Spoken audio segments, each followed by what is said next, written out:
Hello. Hey, John. Hi, How are you? I'm doing good. How are you? I'm good, thank you. Thank you so much for taking some time out to join us today. Oh, How's no everything problem. you're in Missouri, so in Louisiana? Am I I, correct? I am in St. Louis, Missouri, just outside. We're doing good. We're surviving the Yeah. quarantine, and we're just living large. Yeah, how's it going out there? Are you all like at home? Is everyone following through, staying at home or We have a stay-at-home order, I believe, until the 24th. So it's just bunkering down and doing what you can at home and missing friends, but you got to do what you yeah. got to do. Oh, you gotta do what you gotta do. It's true. It's true. We're the same here. This is the fourth week for me, but I know some people have been at home for like 5 weeks. But thank you so much for joining us. For guys that are just tuning in, my name is Dami, and this is the Faith and Film series. I believe this is our fourth one. We've had a few interviews so far. We spoke with Angela White last week, the producer of A Question of Faith. We also had Cameron Arnett from Overcomer. And today we have John Smith, who is not an actor, but his life story was told in the film Breakthrough. And we had the privilege of screening that movie last July, which was absolutely amazing. I remember it came out here in the UK in cinemas, and I was like, why hasn't anyone seen this film? Like, why is no one in the cinema? So, I mean, there might be some people here who haven't seen the film. If they haven't, I don't know why. But since it's your life story, can you just like introduce yourself, I guess, and just give us like a short synopsis of what the film was about, which is basically your life, for those who may have not seen the film? So my name is John Smith, the most generic name in the world, I know. But the story of Breakthrough, it involves me and my family. I was out on the ice in early January of 2015, and me and my friends were out there, and the ice broke. We did everything we could to survive, but eventually I had drowned. They clocked it that I was dead for over an hour and 8 minutes, about an hour and 8 minutes. And then my mom came in. My fierce mama bear mother came in. She prayed for me and instantly had a pulse. 16 days later, from the time I fell in the ice, I walked out of the hospital. 40 days from the time that I walked in the ice, I was completely released from all medical doctors and I started Wow. playing athletics again. Wow. Wow. So guys, if you haven't seen the film, it was such a powerful film. And like you said, the fact that, for in any case, by all medical or scientific reason, they didn't think you were going to make it through. They were like, this has to be a miracle. It could only have been described as an act of God, literally. I remember seeing some scenes in the film and the doctor was like, yeah, sorry. And your mom was just like, if you haven't got anything good to say, I need anyone who hasn't got anything good to say to just move and leave. And I was like, yes, go mama, go mama. But I guess going back to that time, which of course might be a little throwback for yourself, do you still remember that day and what was going through your mind at the time? Were you guys just a young bunch of boys? Did you see that this may happen, crawling on ice, we might just fall through? Or were you just going and just having fun, like you didn't see that anything could happen at the time? What's crazy here in St. Louis is we call it bipolar weather. One Mm, moment it's like 80 degrees, the next moment, we're in our basements due to a tornado warning. It's crazy here. mm, And so that was exactly what had happened. It was really, really cold, and then it started getting warm really quick. And we were just out on the ice. We weren't really thinking about it too much. The night mm, before the actual accident happened, we were on the ice already, and yeah. we checked it the best we could. But the next day it was significantly warmer and the ice had started to melt and we fell through. Well, so you guys actually did research. You came the day before to see if We tested it as best 14-year-old boys could test it, but yeah. Wow, wow, wow. A question I had was that, your mum was excellently prayed by Chrissy Metz, like such a great performance. Like I was convinced, like I was in tears, I remember when I went to watch the film. And I guess at the age of 14, before the incident occurred, how would you have described your faith in God? Because I know one thing that was so evident was the prayer of your mum. She was so prayerful and she was, Holy Spirit, come, like heal my son. What was your faith like then? Would you say you had a strong faith? What was it like at that period? It's funny you mentioned the time that she walked into the hospital. A little preview before that, she was when she was driving in her car. Mm, She was praying loudly, trying to call my father, trying to call, my family, let them know what had happened. And, one key prayer she told me is that she just prayed to God and said, God, if John isn't with you, give him a second chance. wow. And, it's significant because I wasn't serving the Lord at the time of the accident. A lot of Mm, people don't know that. I haven't really, not really been shy of it, but I just haven't had the opportunity to share it. I mm, wasn't serving the Lord. I wasn't really chasing after him. I just kind of wanted to do my own thing mm. and chase after my own dreams. Yeah. And, you know, even after the accident, it took me about 2 years to finally get my heart back to the Lord. Wow. Wow. And so I guess following the accident, you've kind of already touched on that question. So it wasn't before the accident, you would say, yeah, you just living your life, faith wasn't really there. How did what happened and the impact and, you know, seeing the community around you, the prayers of your mum, how did that impact your faith and your journey then to begin to know God? Because I can imagine it's true. Like even thinking about the times that we're in now, sometimes it's until sickness comes, it's onto an unfortunate event comes that you're really like, I need to know who God is, because clearly the doctors weren't the ones that saved me. This was a miracle. How did it impact your faith after? And what did that journey 2 years look like practically for you? You know, it wasn't so much the miracle of the accident that brought me back to the Lord, even though it should have. You know, it That's really real. should have. I still wanted to do my own thing. I'm from not really a small town, but a decent sized town, and Mm, I just everyone knew me, and I really didn't want to be known as quote unquote John Smith breakthrough or the miracle boy. the A miracle. lot of labels for me, and so I just kind of ran. But Yeah. it took well, she's now my fiance, but it took her little sister Penelope being born to really just kind of turn it all around for me. Wow. You know, I struggled with adoption and the feeling of abandonment my whole life.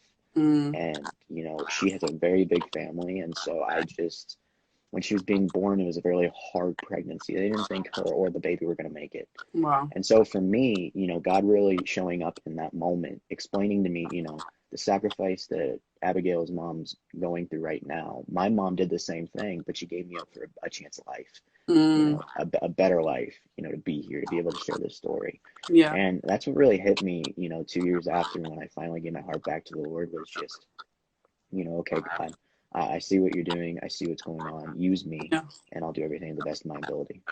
Wow. Wow. So to just help me out here, the girl that we saw in the movie, who was, I believe, your girlfriend, is that your fiance now? Like the girl. Um, so in the movie, her name is Abigail. My Mhm. fiance's name is Abigail. Mhm. It's not the same Abigail.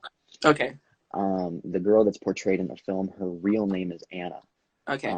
Anna Suter. My Mm. girlfriend's name is Abby, obviously, or fiance now. Sorry, I still get that confused. Fiance, get that Um, correct?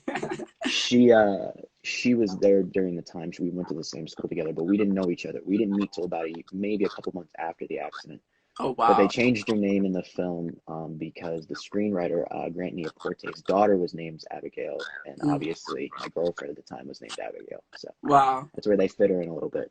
Okay. Okay. Wow. Wow. That's powerful. And I guess just even coming back to the event, because it was I would describe as a very traumatic event. Like, you know, it shook you. How was it after? Did you have any flashbacks? How did you deal with the aftermath of having that? Of course, you were still young at the time, but what was it like? Did you have to go to therapy? What was your recovery process like after such an event? It's funny you say therapy. My fiance's dad's a psychiatrist, It's like, so okay.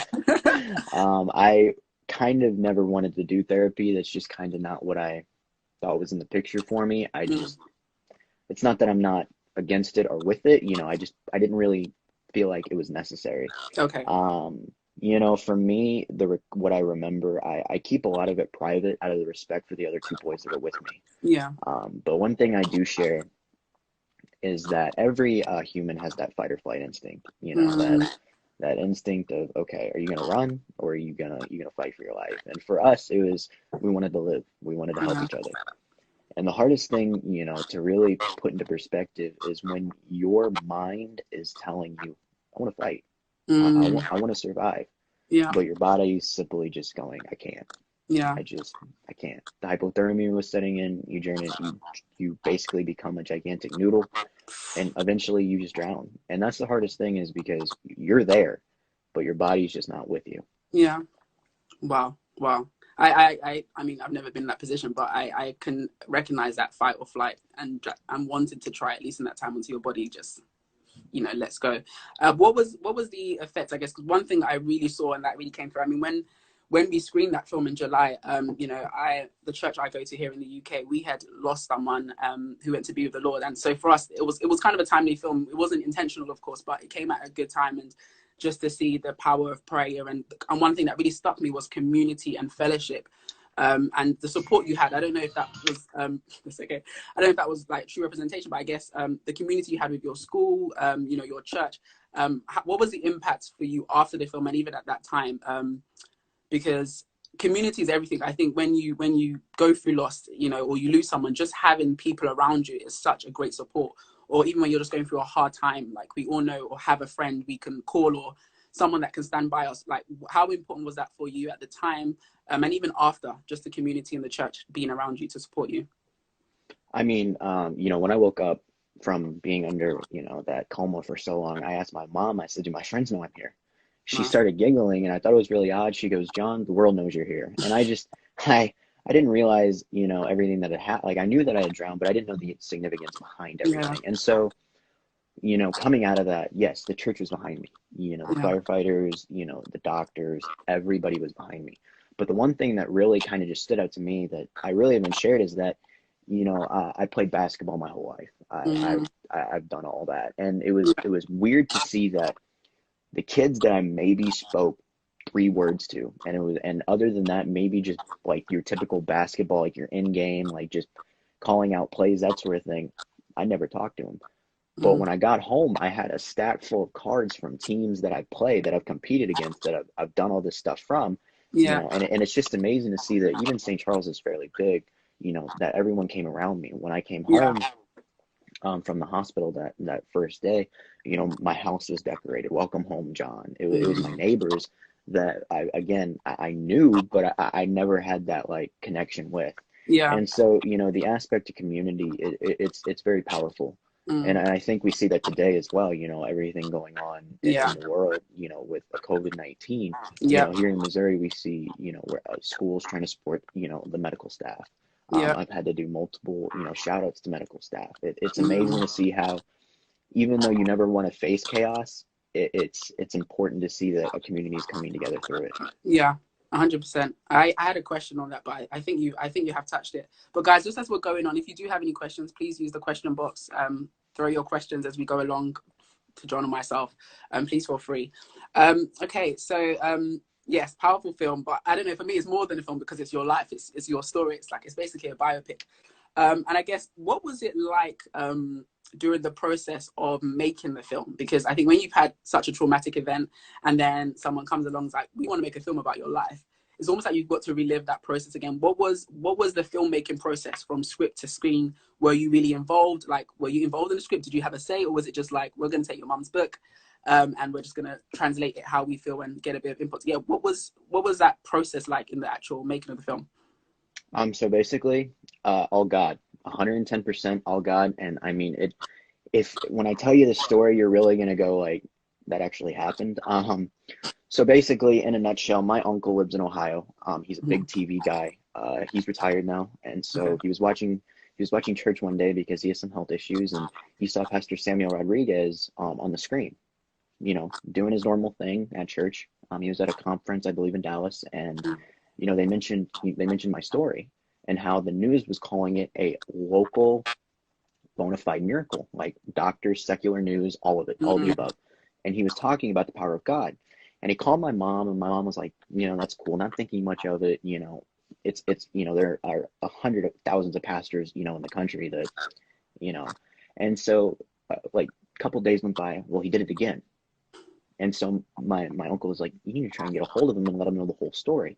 wow. So my mom did what every mom does, and she got on Facebook and found him, and she said, "Do you want to know the whole story?" Not thinking that he would ever reply, that he would ever, you know, come back and get to us. And Wow. well, he replied. He wanted to know the whole story, Wow. and so he was like, "Do you want to come to LA? Do you want to come to TBN? And do you want to share the story with us?" And we were like, you know, we'll do it. We'll shout this story from the mountaintops. Everybody wants to hear it. You know, this Mm, is just God ordained. How do we share it? And so that date changed like a year, like every like 3 months we change it again, 3 months we change it again. It wow. got to a year until we finally get out there. You know, I'm keeping my I'm not saved. Like I'm doing my own thing. I'm just Live along your for the ride. I mean, we're going to LA. It's a ride. It's a free ride. I want to life. go. And so we get there, and it's a very nice studio, and we walk in and we sit down. You know, it's a green room, and you know how it is. There's food Yeah. in there. So I'm going to town on the food. And so Yeah. my manager slash pastor's like, you got to slow down. I'm like, oh, whatever. So in the long run, we do our segment and we share the story. We come back in the green room, and this other gentleman that was there as well, he was like, he had to go, he was here for something. He was here for his new movie, Miracles from Heaven. And so he walks in and Franklin. he does his film, and he walks out, and I have no idea who he is. My mom, my pastor, no idea. I love it. We see a book of him, him and his wife of the weight on there. And, I'm eating yet again. I have my phone plugged in. I'm scrolling through social media, and my mom and Jason are going to town on telling them the actual, like, really true story. And we spend about 45 minutes to an hour talking to this man. Wow. And keep in mind, I'm still on the floor eating my sandwich. And he stands up, like, and he is the most polite man, offering me more food because the Lord knows I was eating it. And he Hungry. comes over, he sticks his hand out to me, and he goes, "John, my name is Devon Franklin, and I just produced the movie Miracles from Heaven, and I'd like your film to be my next project." Wow. I'm looking like a slob. I have a tie on. It's off. I'm eating my sandwich or whatever. And he says that, and I'm just kind of starstruck because, truthfully, I didn't know who he was. And so we leave, Sammy's there. He wants to be involved. We're talking, but you know how it goes. This all could just be talk, hyping it up, all Yeah. of the above. And so a couple months goes by, and he's like, "Okay, here's how he calls us. Here's how we're going to do it." So within that next year, we wrote the book. No intention of writing a book. My mom had that book written within a year. Breakthrough. It's behind me if you can see it Oh up yeah. there. So the book wasn't written before. She wrote the book. Mm-mm. Wow. Okay. So he was like, "You got to get the book. We got to do the book, and then we're going to write the script." And so we had that book Wow. done within a year. And then within that year, we had the screenplay, and then we started filming. And then we had the filming done within a month, and then it came out last year. So this is all within about 2 to 3 years that we had all of this done. And Wow. so it went from my life, it went from, being a normal kid to automatically, when I gave my heart to the Lord, that moment, I swear it was that moment. He was being patient with me, nudging me when he needed to, but the moment that I gave my life to him, it escalated. I Wow. was on tour for the book, I was on tour for the movie. What was really unique about this process is that not many real people, usually it's just the actors, get to go on tour and do meetings. Yeah. Well, they let me, and my mom and my pastor, be a part of, representing Breakthrough in Wow. a huge way. Wow. And so that's what unique about us. I got to meet so many amazing people and Mm. just, share this story.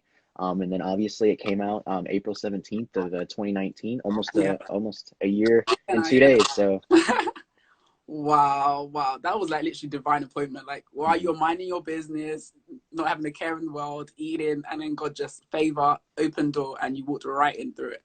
mhm. Wow, wow. I have some questions. I have some more questions, but I'm just gonna some people have put questions. I'm just gonna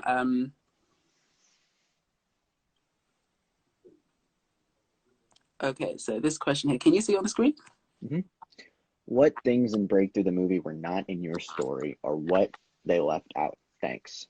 For when you asked that question of how much is it real, Devon Yeah, Franklin, I mean, you obviously know who he is. He's a yeah. very humble, caring, such a servant's heart. I aspire to be more like him every day, and so he wanted to keep this 100% real. Mm-hmm. And 20th Century Fox, now bought by Yeah, Disney. yeah. The mouse owns everything, and so he wanted to make this 100% real. And Mm. so the only there, I would say, and I would say about 98% of it is completely true. Wow. The only two things that aren't true is that my mom and my pastor never argued, not once. They Okay. had no running in, Oh, nothing. really? Okay. My mom will tell you that Jason is like one of her kids, and he's like an older brother to me. Oh. And so So that what was the if the one church thing. relationship wasn't like in the film it's depicted like Pastor Jason being this very like young hippie Yeah, pastor? Is that and that was wasn't true. okay? That That was was true. true. Okay. They channeled all the anger that was going on in the church through my mom's character. Okay. My mom never had any issues, but they wanted to incorporate that, so they just channeled it through my mom's Okay. character. Okay. So that wasn't true at all. And then the second thing is that my mom never said, and she will. This is one thing we fought for, but they wanted a little bit of controversy. Is that my mom never said because of her I'm alive. She never said that. Okay. She she will always tell you that God has done amazing things in her life, but it's never Mm. because of her ever. Okay. Wow. And so I will say, a couple other things that are just really unique, about the story that I would personally wish were put in there. I wish the first responder scene was a little bit more in depth, because to tell you a little bit behind the scenes, that was the first day that my mom, my family, everybody that was involved in the miracle heard the whole entire story. Because if you remember, Mom said never to speak death in that room. Yeah. So we never knew the importance or all the little details of what was wrong with me. And that day was the first day that we heard everything that was scientifically wrong with me, that should have medically gone wrong, that all the reasons I should have died. And that was such a powerful day. I really wish they would have incorporated a little bit more in there. Okay. But other than that, I loved the film. I will admit, the first time I saw it in LA, they flew us out. I hated it. Really? Why? I think there was so much adrenaline within me that day that I was just kind of like bouncing off the wall, trying to figure out, okay, this is my story. And so I missed so much of the details. But by the second, the third time, the fourth time, I saw what Devon and Roxanne were doing, and I was like, this is powerful. This is going to change lives. And I really fell in love with it. Okay. Wow. Okay. I see someone saying, can you do my question? Okay, some more questions come through.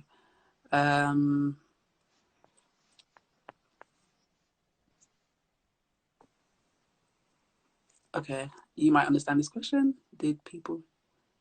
Oh, yes, okay, the locker scene in the movie. Oh, yep. Okay, so my school supported me quite a bit. They were I'm still good with a lot of good teachers. I just visited the other day. I graduated last year. I'm feeling for all the 2020 seniors here in the States right now. And I will say that the school did support me. The teachers, they came behind me and helped me with what I needed to do, when I needed to do it. And so, but when the accusations started coming along that I was going to be rich, that I had all these sponsor deals, that all these things were happening, that's when the accusations, people started believing, and that's when everything just started to turn. Okay. And so they didn't exactly put them on my locker. I got a lot of Instagram DMs when I started, getting a little bit more traction. There were just a lot of rude comments in the hallways. Oh, wow. I kind of, what I did was in high school, when I was changed and giving my life to the Lord, I pulled back. I completely, everyone knew me before the accident, and now everyone knew me after the accident. I pulled myself out of it. I just wanted to isolate myself, and I closed my circle. God was weeding out friends that I didn't need, friends that he wanted there. And it was a crazy time. And so, yes, a lot of bullying did happen. It's high school. What do you expect? Yeah. And so I just kind of put my head down and did what I needed to do for the Lord. I met my fiance during all that time, so I got something better than most kids my age. So just come on, congratulations! You guys are engaged to be married. Thank so you. that is exciting. That is exciting. And I guess you touched on it a little bit, but just to go in a bit more, what was that process? I know you said you had to cut some people, some friends that you realized that weren't, I guess, good for you, or the Bible says bad company corrupts good character. Like, what was that process like for you? Because I think even as an actor or an actress or anyone in the creative industry, as it were, you normally start with humble beginnings, and then all of a sudden you might make one film, like a film might happen, and then everybody knows you now. Like, what was that process for you realizing? And did you have to deal with this idea that, like you said, when this happened, you weren't actually saved and in the Lord, you just started working out your relationship? Did you have to deal with a challenge of who people thought you were and who you really were? What was that battle like internally with all the extra attraction that you were facing? It's funny you say that. I remember when the book had the movie was filming, the book tour was coming to an end, and we flew out to North Carolina, and we were going to a black church, and this security guard came and got me. His name was Dale. Love Dale. And he took us to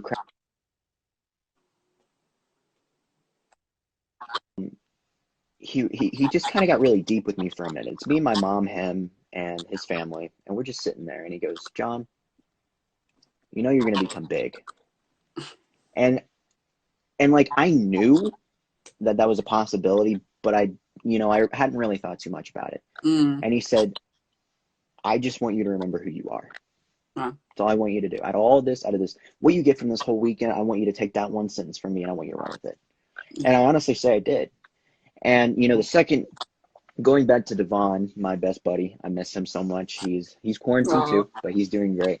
Um, and I'll never forget. We were just finishing up the book tour, coming into the movie tour, and he pulled me aside one day. I don't know. We were probably somewhere in the great states. I have no idea. But he pulled me aside and he said, "John, it's about it's about to hit the road. It's about to get big. mm, I want you to remember this." And he's looking me in the eye. He's serious, and he said, "John, I want you to stay humble and stay hungry throughout this whole journey." wow, humble and And hungry. Mm, I was just like, "Okay, well, what does that mean?" And he said, "Staying humble and remembering who you are." I mm, said, "I'm just a kid from St. Louis. That's all I've ever wanted to be. I love it here. Remembering who you are, remembering who was mm, there from the beginning, staying hungry and chasing after what God has for you, and mm. remembering that He gave this to you and He can take it away real quick." And I'll never forget that day because that was so true. Because as soon as that first preview went out, I went from I think about 2,000 followers to about 15 Wow. within about 2 days. I was not expecting it, but I'll Yeah. never. And going back to weeding my friends, that's exactly what God was preparing me for. Was for Mm, that moment of I was getting ready to become somebody that I had never been. wow. And the friends I still have today, I mean, just, my Abby and, my best friends that I've had since, middle from elementary school that have been there. It's so important to remember that even though you may think that best friend's going to be here until eternity, God Mm, may have other plans. wow. And for me, it was just when He weeded all those bad people out of my life that I didn't need. Mm, I didn't understand it first. But as I'm sitting here today, as I'm talking to you, I realize the importance of it. mm, I mean, you can kind of see the pictures on my wall. The picture right above my head is of my two sisters that I don't talk to every day, but I mm. know they're there. Yeah. It's the importance of having that small community that if something was going on with them, you'd be there. Yeah. Something going on with me, they'd be there. Yeah. And I truly believe that through all of this, we're going through all of COVID-19, even we're going to see families being brought back together. Amen. We're going to see relationships being brought back together. Yeah. And, through Breakthrough, I'm just excited to, stay humble and stay hungry every day. Wow. That should be on the t-shirt. Humble and hungry. That is so powerful because it's true. I love what you said about, you're getting ready to become someone you had never been. And in that process, like remaining humble would have to be so key because I mean, like you said, going from 2,000 to 15,000 in 2 days, you're like, whoa, there's a Yeah. whole bunch of people that are watching me that I never knew now. Like all eyes are on you. Someone had a word of encouragement above, said it's awesome to see how much you've matured in the past 2 years, 2.5 years. May the Lord continue to give you bigger and bigger platforms through which you can glorify His name. Amen. Thank Amen. you. Thank you. Let me come. We've got questions are really rolling through. Okay, let me see. Someone who I haven't asked a question. Okay, I can't see all of this, but hopefully you can see it. When you guys made the movie, did you reveal yourself to the whole cast before the movie was finished or after? So to be honest, none of the cast met us before they started filming, which is really, weird because how are they going to incorporate us? Mm, They watched YouTube. I mean, we had already done the movie tour. They were able to kind of pick up kind of how we talk, how we act. yeah, We had talked to Grant and Neaporte, who kind of, they're professionals. They have to kind of take what the screenplay is and kind of turn that into what yeah, they are. yeah, And so we went up to Winnipeg where it was filmed, and we had a contract. I think it was with Fox, but we did something, but it was like a surprise. They were doing a yeah, video, and we walk in, and everyone's in there. It was a big, the cameras rolling, and it was everywhere. And me and Marcel, like immediately, we hit it off.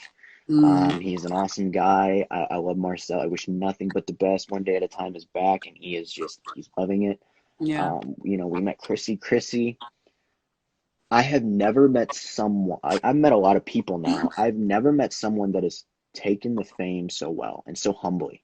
And crew, and we're eating lunch, and there's a big gymnasium in there, and we're doing everything we can. And Chrissy Metz, I'm in front of her barely, like they're pushing us to eat first because we have interviews to do. yeah, She is begging the people behind me to let her stay in line so she can eat her turn like oh, everybody else. yeah, And she said, my job isn't any less or more important than the guy using the camera. Yeah. And it was just, it was amazing. And the Holy Spirit was just in that cast because they got that filmed within a month. Wow. Within a month. Wow. A 1 hour and 59-minute movie within a month. Everyone worked together. There was no arguments. There was no anger. We had people that weren't saved that became saved. We had people that are still maybe not saved, but they didn't question everything that was going on within the movie. They just did it. Wow. The improv was not, there were no arguments between the director and cast. It was just a Holy Spirit driven movie, and we were so happy with the results and meeting everybody. I still stay in touch with Chrissy. She did a shout out from my school, just giving us words of encouragement. Her and Donnie are amazing. I love Donnie. I call him Donatello, but they are amazing people. Wow. And one of the people on the team, people I work with, they wanted to know, I'm gonna shout out Iffy, who your favorite cast was in the film. That's hard because I grew up watching. I'm a baseball fan. My dad worked for the St. Louis Cardinals. And so he's a baseball guy. I'm a baseball guy. And obviously, if you don't know, Dennis Haysbert, the All-State guy, he played in a very popular baseball movie called Major League. Okay. I don't recommend it if you're below the age of 17. It is rated R. But it was one of my favorites growing up. And then also Josh Lucas. He has played in Sweet Home Alabama. And that was me and my mom's favorite movie together. There are a lot of quotes in there. Again, parents' consent. But I had so many. I was starstruck meeting these guys because you watch these movies growing up, and then you're just a random person walking in, and they're in awe over you. I'll never forget, Dennis Haysbert actually asked my mom if she had time to take photos with him. I've never seen my mom move so fast in her life than to get out there and take photos with Dennis Haysbert. Like me? It was just moments like that. And, one of the casts that, you were asking about who portrayed us, the best, I will say that my dad, unfortunately, has health problems. He never made any of the events. But I will say Josh Lucas captured my dad 110%. Wow. Never met, nothing ever. It was just an incredible performance. Wow. Amazing. Okay, let me not miss out on the questions that are coming through. Okay, someone's asked this question. What is your big piece of advice for 2020 seniors? Wow. I haven't really said much regarding COVID. I'm not a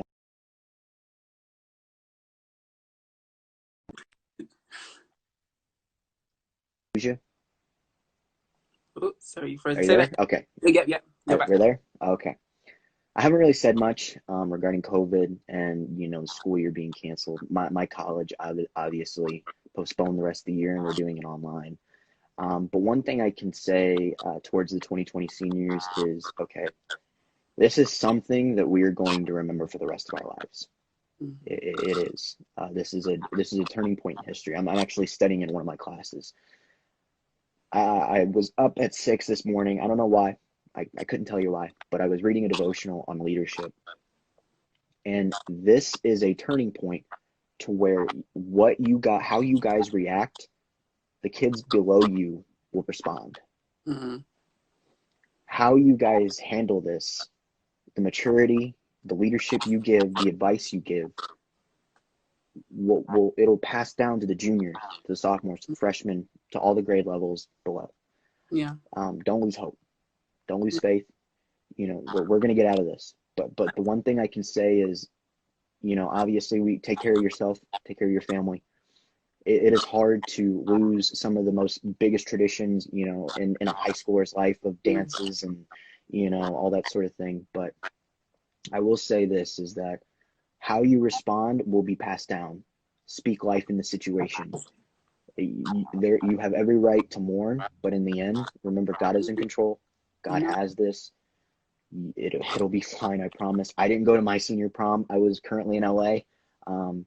But trust me, I'm floored by everything that's going on. I'm just as shocked, and I am praying for you guys. I know this is hard. If you need anything, you know where to find me. Amen. Amen. Yeah, no, it's so encouraging because I think even here in the UK, like, you know, people had to stop. Some people had GCSEs and they couldn't do their exams and stuff, and just being encouraged this season to know, like, you know, it's, yes, this has happened, but also being just able to adapt as well and Oh remain yeah. hopeful. Like, you know, the fact it's online, it's different, but the fact that we still have resources that we can use. I think we've realized how powerful the online space has been just in this time, like being able to call people and video call. If this has happened many years ago, you'd be stuck with letters that probably wouldn't even reach Yeah. your loved one. So there's definitely hope um, in this. I'm in the UK too. Hey, Patty Francis 7. Okay, let me get another question. I'm just trying to make sure I don't miss people's questions.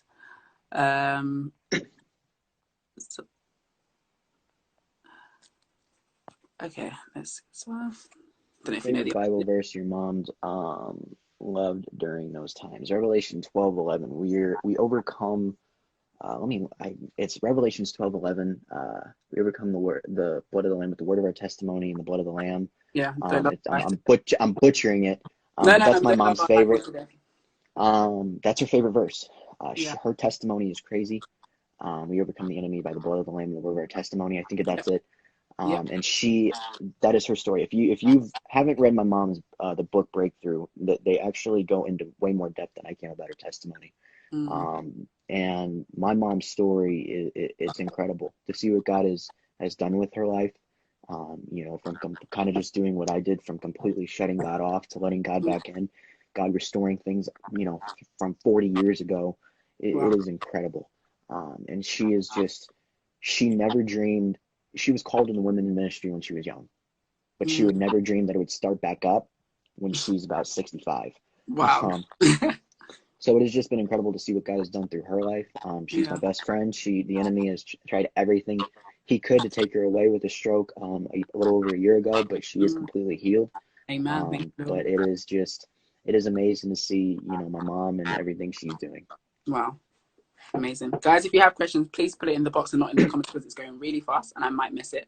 But I do have a question here about in the movie we see Mike Coulter, I believe who plays Tommy Shine. Hmm. And one of the things I was saying, it was ironic that he was saved. It was ironically he was basically saved by your life. Although he would say he saved you, he was ironically saved by your life in terms of him coming to Christ and coming to know who God was. Because we see that, well, in the movie it's portrayed that he didn't believe in God at first, but then through your life he did. What is the impact the film has had, I guess, in terms of people worldwide? Like, what has been the response that you've seen? Have you had people reach out to you and be like, you know, wow, like I've been encouraged? Like, what is the? Because I think one of the things that I love about faith-based films is that it's not just stories that are told, but these are actually powerful stories with the Word of God at their foundation and at their core, and people do leave filled with hope. But what has been the impact of the film that you've seen personally or come to know of, if at all any? If you notice, you're probably getting a lot of Brazil, Yeah.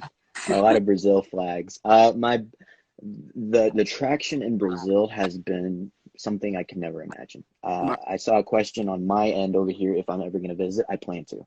I really Yeah. want to. I really want to give back in the churches down there. The movie was number one in Brazil for like 3 weeks. Like it went Wow. insane down there. I mean, I'm from Guatemala. It went pretty big there. Marcel's from Puerto Rico. It went pretty big there, but nowhere compared to Guatemala.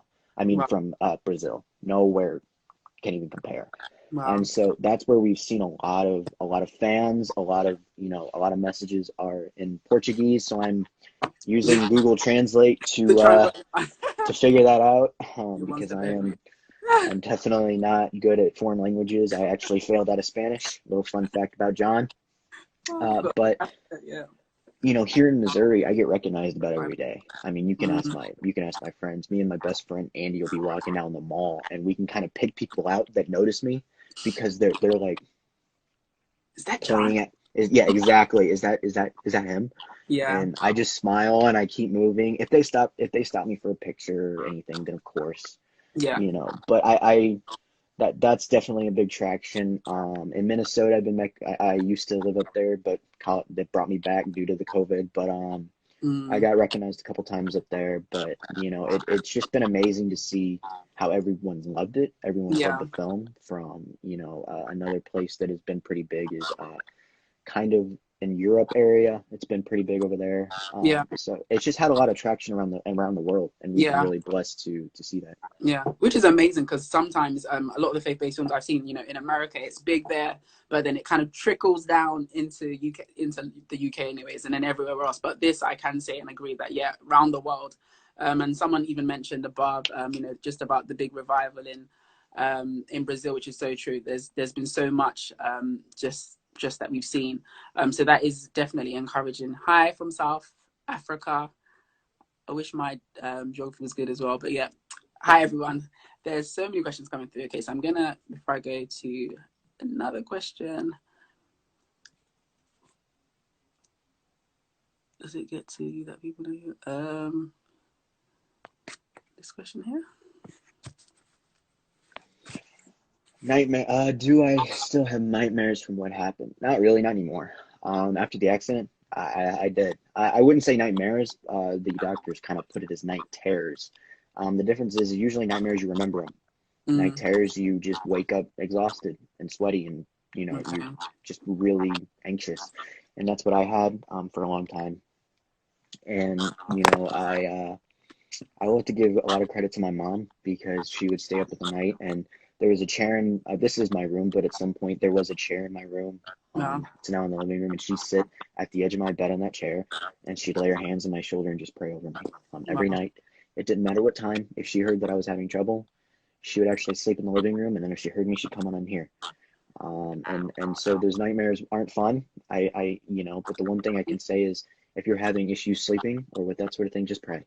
Turn on worship music, realize that you're not alone. This is the way the enemy is trying to attack you from doing what you're doing during the day. Whether you're a leader or a business worker, it's all an attack. Yeah. And so just fill your mind and your spirit with the right things at night, and definitely, continue to pray. Amen. Prayer is key. And that's one thing I loved to see in the film. I love that they didn't hide the Holy Spirit. I love they didn't hide the fact that, your mum prays. Because sometimes I think some films will try to, water some things down. But I love when she called out for the Holy Spirit. It really came through, just the power of prayer. Okay, there's a question on the screen. When you heard your mum's voice when you were in hospital and she asked you to squeeze her hand, were you scared at the fact that you wouldn't wake up? So if you can remember, that you wouldn't wake up. I heard your mom's voice when you were in the hospital. It was scary at points, obviously, because, when I woke up, I was really on the forefront of getting better. Like they were still a little like, what do we do with you kind of mentality, because they never done anything with this before. But by the time that I was fully awake, I was pretty well good. I was really rushing the progress of getting better. And so, but at that point when I'm squeezing my mom's hand, the questions about, Michael Jordan and LeBron James, I don't remember doing that. I was heavily, under propofol, but, there were 3 people in the room to witness it. And so, just God really moving through that situation, being able to communicate to my mom that I am there, it was more of a relief for her than me. Wow. Okay. Sorry, I've got...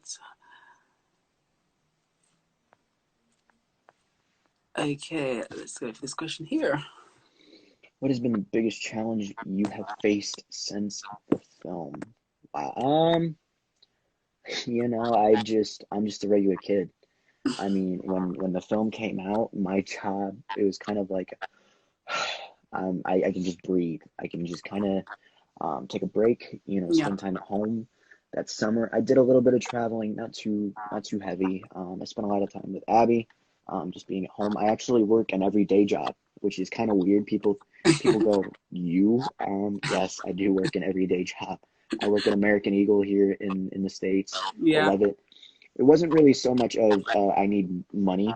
God has blessed me for sure, but it was more of, I just want to be a kid. I want to be around people. I want to do something. And also the reason I did it is that ministry, sometimes I believe that pastors have a tendency to come off too strong.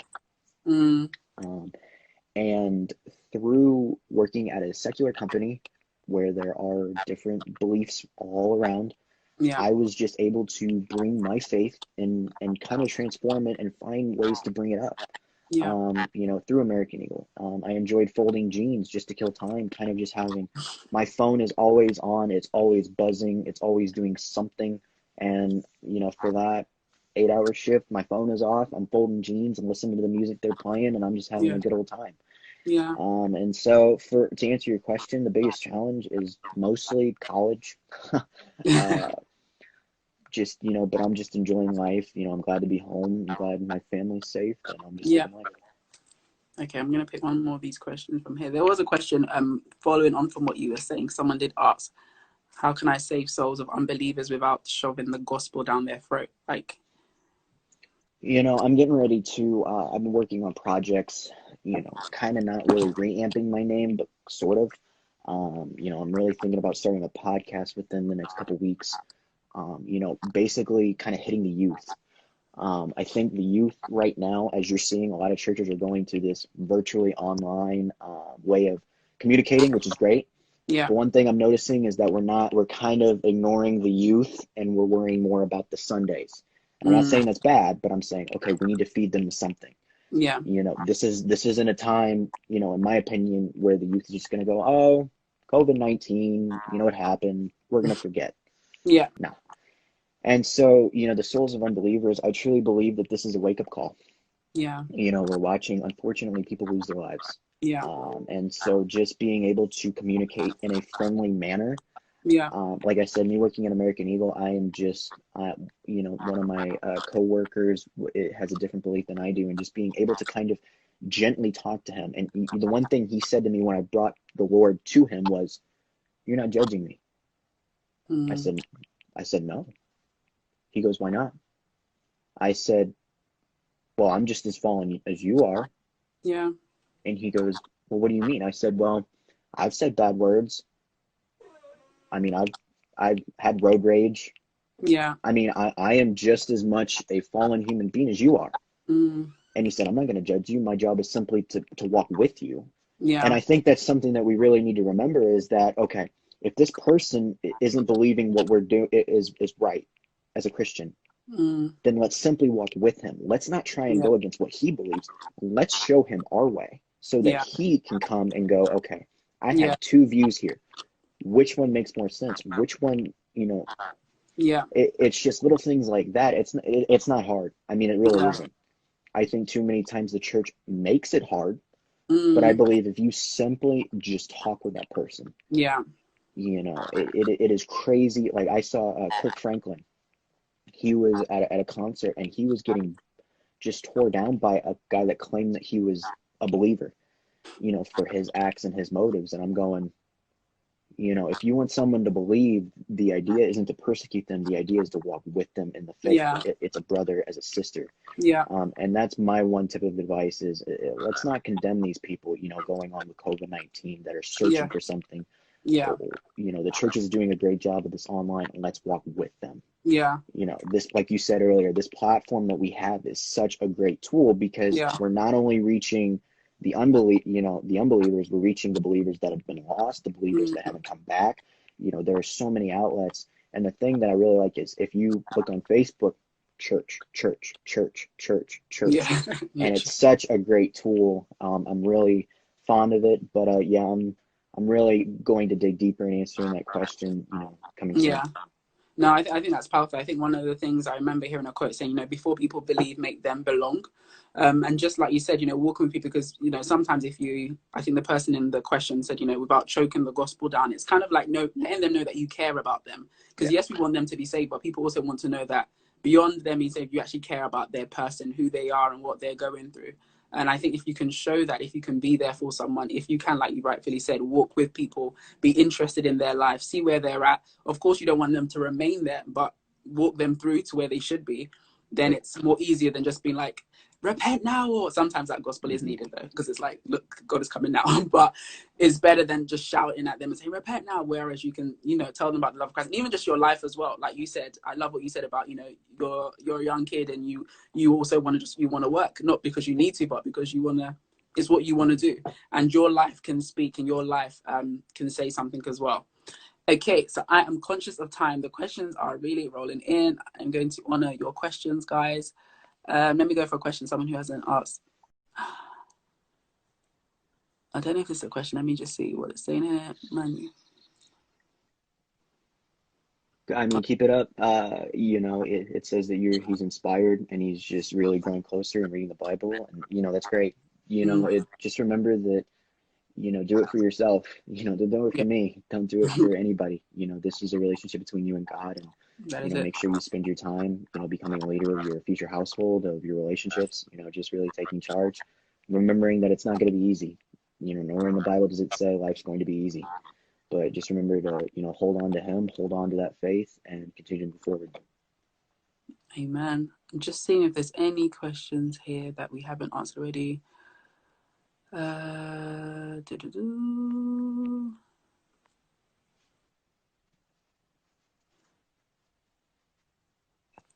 Sorry, let's see this question. How are we doing? How long have we gone? Oh, sorry. I can even see the question. Cheeky question. Oh. Okay, guys. I think all these questions we've kind of answered. There's so many. I think there was just one question about 2020 seniors. Wow. I haven't really said much regarding COVID. I'm not a. Sorry, you Are frozen. you Say there? that. Okay. Yep. You're Oh, back. we're there. Okay. I haven't really said much regarding COVID and, you know, the school year being canceled. My college obviously postponed the rest of the year, and we're doing it online.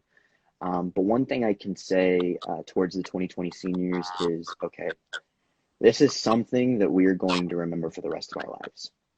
It is. This is a turning point in history. I'm actually studying in one of my classes. I was up at 6 this morning. I don't know why. I couldn't tell you why, but I was reading a devotional on leadership. And this is a turning point to where how you guys react, the kids below you will respond. Mm-hmm. How you guys handle this, the maturity, the leadership you give, the advice you give,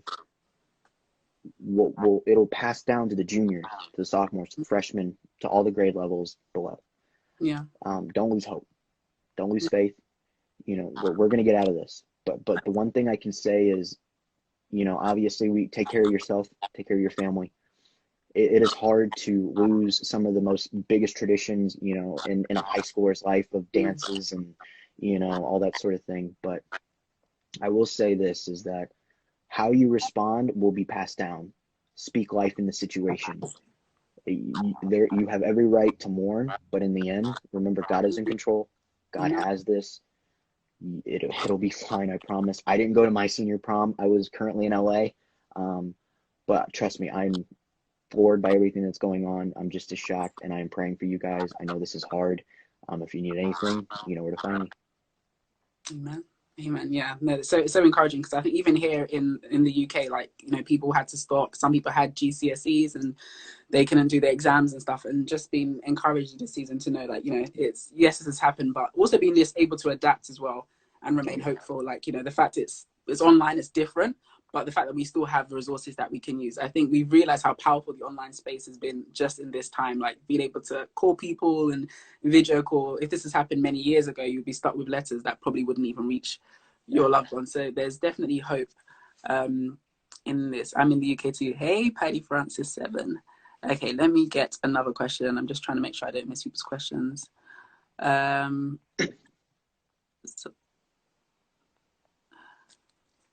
Okay, let's. So, I don't know if you know Favorite the. Bible verse your mom's loved during those times? Revelation 12:11. We overcome. It's Revelations 12:11. We overcome the blood of the Lamb with the word of our testimony and the blood of the Lamb. Yeah, don't love. I'm butchering it. No, But that's my don't love mom's our Bible favorite. today. That's her favorite verse. Yeah. Her testimony is crazy. She was called into women in ministry when she was young, but she would never dream that it would start back up when she's about 65. Wow. So it has just been incredible to see what God has done through her life. She's my best friend. The enemy has tried everything he could to take her away with a stroke a little over a year ago, but she is completely healed. Amen. But it is amazing to see, you know, my mom and everything she's doing. Wow. Amazing. Guys, if you have questions, please put it in the box and not in the comments because it's going really fast and I might miss it. But I do have a question here about in the movie we see Mike Coulter, I believe, who plays Tommy Shine. Hmm. And one of the things I was saying, it was ironic that he was saved. It was ironically he was basically saved by your life. Although he would say he saved you, he was ironically saved by your life in terms of him coming to Christ and coming to know who God was. Because we see that, well, in the movie it's portrayed that he didn't believe in God at first, but then through your life he did. What is the impact the film has had, I guess, in terms of people worldwide? Like, what has been the response that you've seen? Have you had people reach out to you and be like, you know, wow, like I've been encouraged? Like, what is the? Because I think one of the things that I love about faith-based films is that it's not just stories that are told, but these are actually powerful stories with the Word of God at their foundation and at their core, and people do leave filled with hope. But what has been the impact of the film that you've seen personally or come to know of, if at all any? If you notice, you're probably getting a lot of Brazil, Yeah. a lot of Brazil flags. The traction in Brazil has been something I could never imagine. I saw a question on my end over here if I'm ever going to visit. I plan to. I really want to. I really want to give back in the churches down there. The movie was #1 in Brazil for like 3 weeks. Like it went insane down there. I mean, I'm from Guatemala. It went pretty big there. Marcel's from Puerto Rico. It went pretty big there, but nowhere compared to Guatemala. I mean, Wow. from Brazil, nowhere can even compare. Wow. And so that's where we've seen a lot of fans, a lot of messages are in Portuguese. So I'm using Google Translate To to figure that out You're one because step I ahead of me. am I'm definitely not good at foreign languages. I actually failed out of Spanish. Little fun fact about John. But Yeah. here in Missouri, I get recognized about every day. I mean, you can ask Mm. my friends. Me and my best friend Andy will be walking down the mall, and we can kind of pick people out that notice me because they're like Is that John? pointing at. Yeah, exactly. Is that him? Yeah. And I just smile and I keep moving. If they stop me for a picture or anything, then of course, Yeah. But that's definitely a big traction. In Minnesota, I used to live up there, but they brought me back due to the COVID. But I Mm. got recognized a couple times up there. But it's just been amazing to see how everyone's loved it. Everyone's loved Yeah. the film. From another place that has been pretty big is kind of in Europe area. It's been pretty big over there. Yeah. So it's just had a lot of traction around the world, and we've been Yeah. really blessed to see that. Yeah, which is amazing because sometimes a lot of the faith-based films I've seen, in America, it's big there, but then it kind of trickles down into the UK anyways, and then everywhere else. But this, I can say and agree that around the world, and someone even mentioned above, just about the big revival in Brazil, which is so true. There's been so much just that we've seen, so that is definitely encouraging. Hi from South Africa. I wish my geography was good as well, but yeah. Hi everyone. There's so many questions coming through. Okay, so I'm gonna, before I go to another question, does it get to you that people know? This question here. Nightmare. Do I still have nightmares from what happened? Not really, not anymore. After the accident, I did. I wouldn't say nightmares. The doctors kind of put it as night terrors. The difference is usually nightmares you remember them. Night Mm, terrors you just wake up exhausted and sweaty, and you're okay. just really anxious, and that's what I had for a long time. And I like to give a lot of credit to my mom because she would stay up at the night, and there was a chair in this is my room, but at some point there was a chair in my room.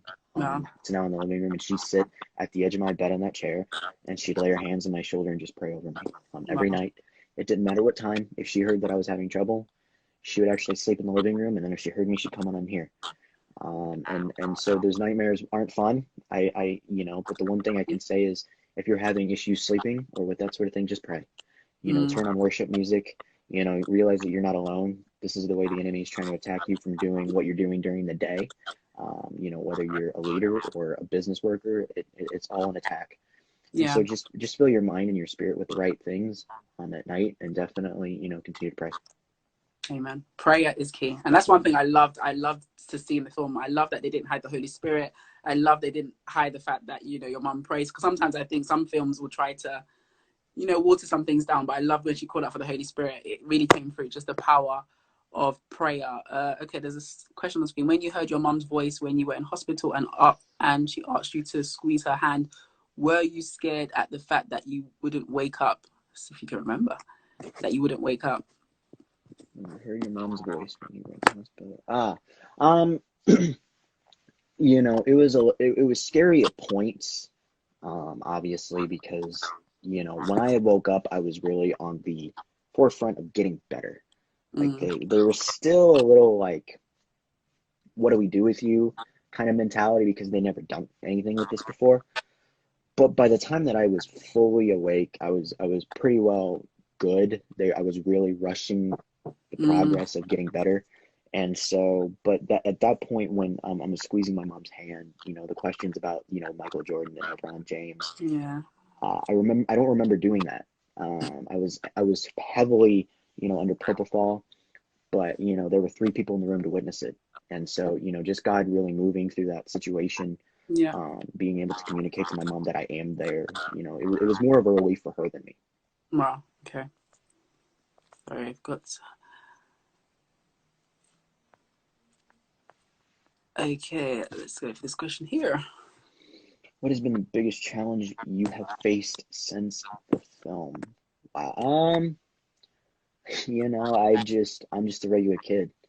I mean, when the film came out, my job, it was kind of like, I can just breathe. I can just kind of take a break, you know, Yeah. spend time at home.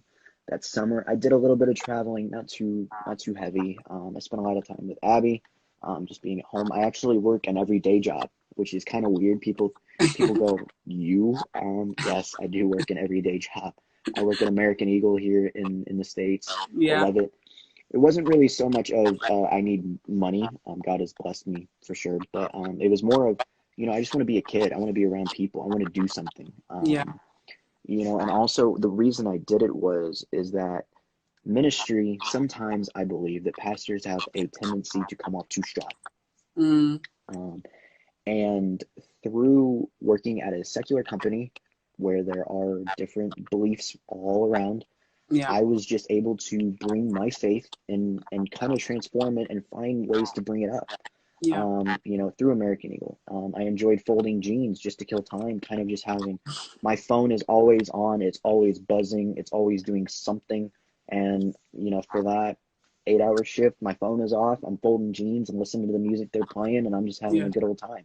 Yeah. And so to answer your question, the biggest challenge is mostly college. Just, you know, but I'm just enjoying life. You know, I'm glad to be home. I'm glad my family's safe, and I'm just Yeah. living life. Okay, I'm gonna pick one more of these questions from here. There was a question following on from what you were saying. Someone did ask, how can I save souls of unbelievers without shoving the gospel down their throat? Like, You know, I'm getting ready to, I've been working on projects, you know, kind of not really reamping my name, but sort of. You know, I'm really thinking about starting a podcast within the next couple weeks. You know, basically kind of hitting the youth. I think the youth right now, as you're seeing, a lot of churches are going to this virtually online way of communicating, which is great. yeah. But one thing I'm noticing is that we're kind of ignoring the youth, and we're worrying more about the Sundays. And I'm not saying that's bad, but I'm saying, okay, we need to feed them something. Yeah. You know, this isn't a time, you know, in my opinion, where the youth is just going to go, oh, COVID-19, you know what happened, we're going to forget. Yeah. No. And so, you know, the souls of unbelievers, I truly believe that this is a wake-up call. Yeah. You know, we're watching, unfortunately, people lose their lives. Yeah. And so just being able to communicate in a friendly manner, Yeah. like I said, me working at American Eagle, I am just, you know, one of my coworkers it has a different belief than I do, and just being able to kind of gently talk to him. And the one thing he said to me when I brought the Lord to him was, "You're not judging me." I said, "No." He goes, "Why not?" I said, "Well, I'm just as fallen as you are." Yeah. And he goes, "Well, what do you mean?" I said, "Well, I've said bad words. I mean, I've had road rage. Yeah. I mean, I am just as much a fallen human being as you are." And he said, "I'm not going to judge you. My job is simply to walk with you." And Yeah. I think that's something that we really need to remember is that, okay, if this person isn't believing what we're doing is right as a Christian, Mm. then let's simply walk with him. Let's not try and Yeah. go against what he believes. Let's show him our way so that Yeah. he can come and go, okay, I Yeah. have two views here. Which one makes more sense? Which one, Yeah. it's just little things like that. It's not hard. I mean, it really Yeah. isn't. I think too many times the church makes it hard, but I Mm. believe if you simply just talk with that person, Yeah. it is crazy. Like I saw Kirk Franklin. He was at a concert and he was getting just tore down by a guy that claimed that he was a believer, for his acts and his motives. And I'm going, if you want someone to believe, the idea isn't to persecute them. The idea is to walk with them in the faith. Yeah. It's a brother as a sister. Yeah. And that's my one tip of advice is let's not condemn these people, going on with COVID-19 that are Yeah. searching for something. Yeah. The church is doing a great job of this online, and let's walk with them. Yeah. This, like you said earlier, this platform that we have is such a great tool because Yeah. we're not only reaching the unbelievers, we're reaching the believers that have been lost, the believers that Mm. haven't come back. There are so many outlets. And the thing that I really like is if you look on Facebook, church, church, church, church, church. Yeah. And Literally. it's such a great tool. I'm really fond of it, but yeah, I'm really going to dig deeper in answering that question, coming soon. Yeah.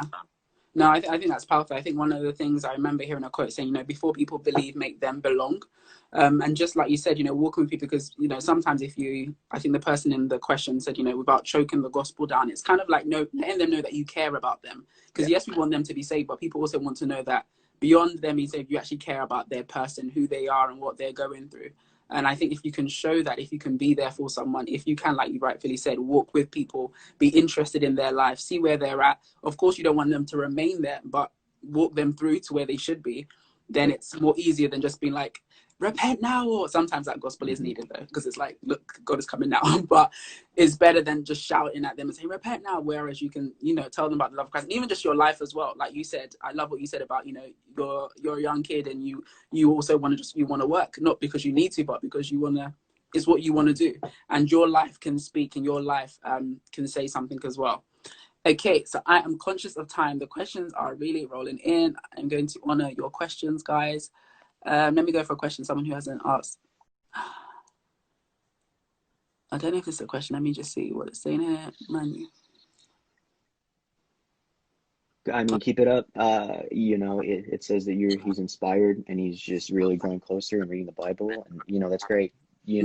Just remember that, do it for yourself. Don't do it for Yeah, me. Don't do it for anybody. This is a relationship between you and God, and that is it. make sure you spend your time, becoming a leader of your future household, of your relationships. Just really taking charge, remembering that it's not going to be easy. Nowhere in the Bible does it say life's going to be easy. But just remember to, hold on to him, hold on to that faith, and continue to move forward.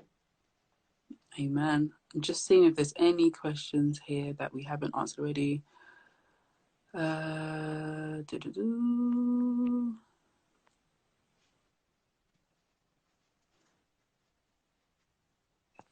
Sorry, let's see this question. How are we doing? How long have we gone? Oh, sorry. I can even see the question. Cheeky question. Oh. Okay, guys. I think all these questions we've kind of answered. There's so many.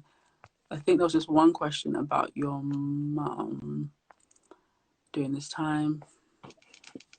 Did your mom have complete faith? Yes. A little fun thing about that is that a couple months before the actual accident, my mom went to my pastor's office and she was bawling. She was a mess. I wasn't really acting too well. It was the middle of the basketball season. That was my idol at the time, and I was just acting terribly. My dad was going through a big transition in work, and so my mom just kind of went in there, teary-eyed, and my pastor just looks at her and says, "Have you given up control?" Mm. And my mom just kind of was like, "What do you mean?"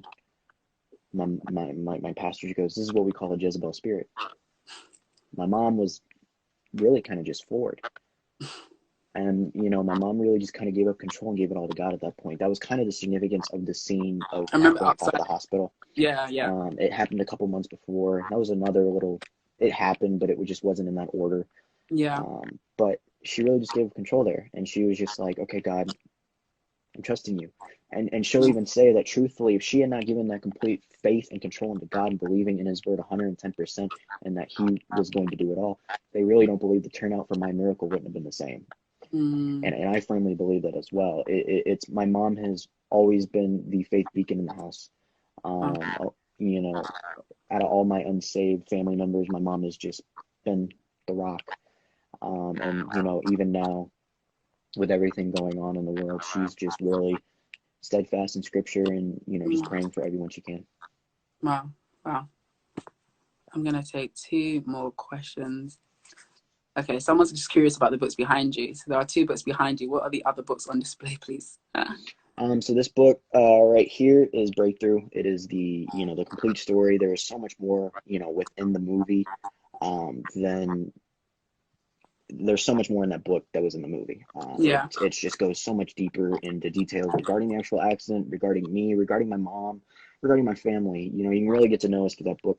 This book is my pastor's book, Jason Noble, Breakthrough to Your Miracle.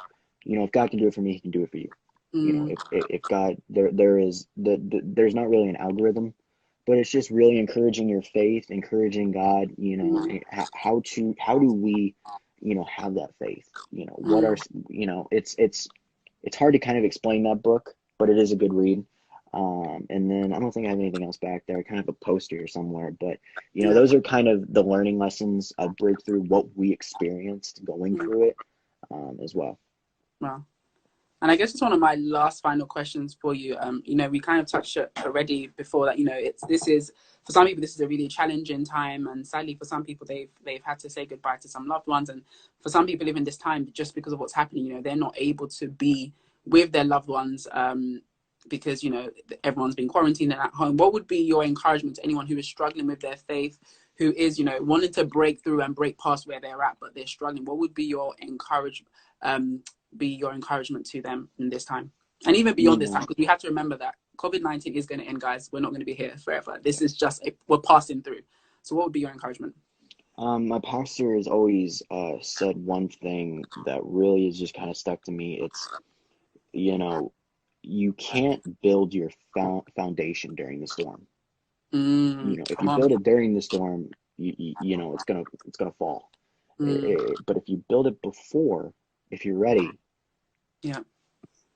nothing's going to shake that wall. If it's made out of stone, nothing's going to shake it. It's made out of rock, whatever. You know, and I think that's important for now is I believe that too many times, you know, there's a scene in Pirates of the Caribbean, Jack Sparrow, like one of them, he goes up to the local priest and he's like, I want to go where all the goodies go. And the priest comes back and he goes, you know, you can repent. And Jack Sparrow goes, I was more meaning of an as needed basis. And I believe that's truly what what we do is now that COVID-19 is happening, like I said, the church is booming and that's great. But we're building it during the storm now. You know, when this passes, how many of those people are going to stay because everything's gone? You know, if you build your foundation before and you walk this journey with God, you're ready for anything, not just COVID-19. You know, financial issues, you know, medical issues, all these issues that are going on in your life, you're ready. You're standing with the full armor of God. And I think that's what we're tending to forget is too many times is, God, I need you now because this is happening. Rather than, okay, God, this is happening. Let's do this. Thank you so much, John. I've been definitely blessed and been so encouraged.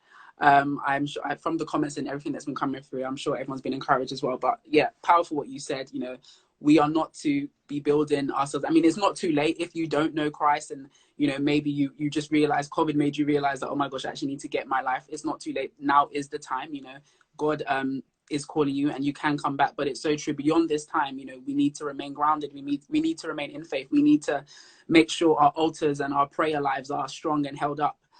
So that we can weather through the storm, as it were. But thank you so much for coming on. Thank you so much for sharing your life, not just this film, but literally your life with us in your time. Guys, I'm sorry if I didn't get to answer your question, but if you do have a question that we didn't get to answer, maybe I can send it to John and maybe he will answer it. But thank you so much. Wishing you all the best. And again, congratulations. And I'm sure you're making plans while you're quarantining at home still for your wedding. But thank you so much for joining us on our Faith and Film series. God bless you. Thank and you. have an amazing day. Thank you. You too. Bye, guys.